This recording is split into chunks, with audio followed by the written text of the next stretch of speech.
How to allow or don't allow making changes to background app activity on the iPhone 16 series.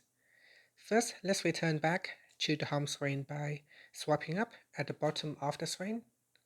Now from the home screen, tap on Settings. Then in the Settings page, we scroll down. And then in here, tap on Screen Time.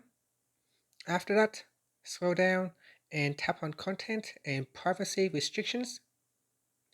Now in here, we then scroll down to the bottom and tap on Background App Activity. In here, we're going to select Allow or Don't Allow. So make a selection.